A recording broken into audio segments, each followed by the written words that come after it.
Hi అండి, వచ్చేసేయండి మన ఇంటి వంటల్లోకి. ఈ మధ్య మనం జుట్టు రాలే సమస్య ఎక్కువగా వింటున్నాం కదండి. జుట్టు అసలు రాలకుండా ఉండాలి, పీకినా రాకూడదు అనుకుంటే ఈ పౌడర్ ఒకసారి ట్రై చేయండి. ఇలా ట్రై చేయండి, మీ జుట్టు బాగా పెరుగుతుంది, ఊడకుండా ఉంటుంది, అలాగే చర్మం కూడా అందంగా తయారవుతుంది.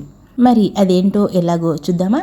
నేను ఒక 15 ఎండుమిర్చి తీసుకున్నానండి. అవి దూరగా ఏమాత్రం ఆయిల్ లేకుండా అలా దూరగా వేయించేసేయండి, ఎరుపు రంగు మారే వరకు. అలాగే వెంటనే ఒక 200 గ్రాముల అవిసె గింజలు తీసుకున్నానండి. అవి కూడా ఎర్రగా వేగాలండి, కమ్మటి వాసన వచ్చే వరకు వాటిని అలా ఒక 5 నిమిషాల పాటు సిమ్లో పెట్టి బాగా వేయించుకోండి. ఈ మధ్య మనం అవిసె గింజల గురించి బాగా వింటున్నాం కదండి. ఇది కడుపులోకి వెళ్తే ఏమాత్రం వేస్ట్ కాకుండా ఉంటుందండి. మనం పైనుంచి ఎన్నిసార్లు మనకు జుట్టుకి ఎలా అప్లై చేసినా సరే అదంతగా మనకి పని చేయకపోవచ్చు. కాబట్టి దీన్ని కడుపులోకి తీసుకుంటే చాలా బాగా పనిచేస్తుంది. అవిసె గింజలు కూడా అలా వేపేసుకొని పక్కకు పెట్టేసుకోండి. ఎండుమిర్చి కూడా తీసి పక్కకు పెట్టేసుకున్నాను. అలాగే కాస్త చింతపండు రవ్వలు, ఇవి కూడా కాస్త అలా వేగనివ్వండి. లైట్గా వేడయ్యే వరకు వీటిని కూడా వేపుకొని మనం పక్కకు పెట్టేసుకుందాము. కాస్త వేగితే చాలండి, ఎక్కువగా అవసరం లేదు. ఇవి కూడా మీకు పులుపు ఎక్కువగా ఇష్టం అనుకుంటే కాస్త ఎక్కువగా వేసుకోండి, లేదంటే కాస్త తగిలిస్తే చాలండి చింతపండు రవ్వలు.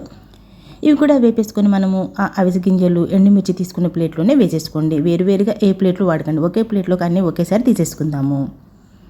ఇక ఇవి కూడా వేగాయి, పక్కకు పెట్టేసుకున్నాము. ఇక ఒక గుప్పెడు శనగపప్పు, అలాగే ఒక గుప్పెడు మినప్పప్పు, ఇంకా పల్లీలు, అవి కూడా వేసేసుకున్నాం అనుకోండి. ఇవన్నీ కూడా ఒకేసారి వేసేసుకొని అన్నీ ఎర్రగా అయ్యే వరకు వేపేసుకోవచ్చండి. విడివిడిగా అవసరం లేదు, ఒకేసారి అన్నీ కలిపి వేపేసుకోండి. అవిసె గింజలు ఒక 200 గ్రాములు తీసుకున్నాను కదండి, ఇవి ఒక 100 గ్రాముల వరకు ఉంటాయి. మీకు ఇష్టం అనిపిస్తే క్వాంటిటీ పెంచుకోండి, పల్లీలు కానీ శనగపప్పు కానీ మినప్పప్పు కానీ.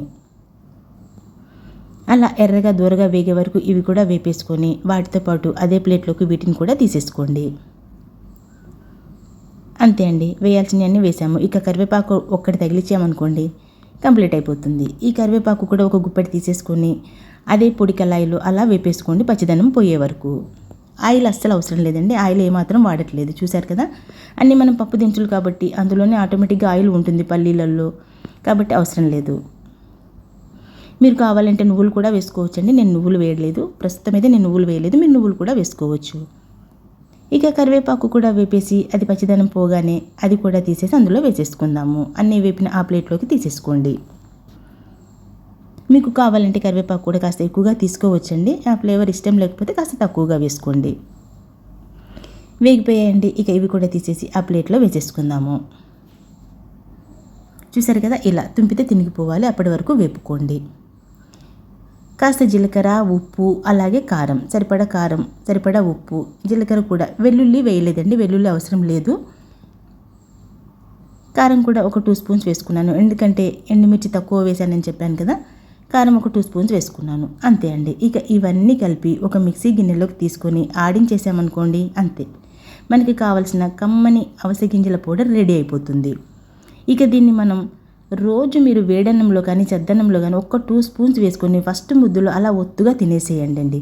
సూపర్గా ఉంటుంది, టేస్ట్ చాలా బాగుంటుంది. అలాగే చెప్పాను కదా, జుట్టుకి చాలా మంచిదండి. టాబ్లెట్స్ ఇలాంటివి తినడం కంటే ఇలా పౌడర్ చేసుకొని రైస్లో వేసుకొని మీరు నెయ్యి 1 స్పూన్ వేసుకొని 2 స్పూన్ల ఈ పౌడర్ వేసుకొని ఒక 2 ముద్దలు వేడన్నంలో ఫస్ట్ ముద్దలు లాగించేసేయండి. అలా పల్లీలు, శనగపప్పు, మినప్పప్పు, జీలకర్ర, కారం, అలాగే అవిసె గింజలు, ఇవన్నీ కూడా మనకి కావాల్సినన్ని ఫైబర్స్, అలాగే ప్రోటీన్స్, ఇంకా జుట్టు పెరగడానికి, మనకి లివర్కి, అరుగుదలకి, అలాగే అందానికి కూడా. మరి ఇంకెందుకండి ఆలస్యం, ఒక్కసారి ఇలా ట్రై చేయండి. ట్రై చేయడం కాదండి, ఇలా చేసి పెట్టేసుకోండి. దొండకాయ ఫ్రై, ఆలు ఫ్రై, బెండకాయ ఫ్రైలలో చాలా కమ్మగా ఉంటుందండి. నచ్చితే like, share, subscribe. Thanks for watching.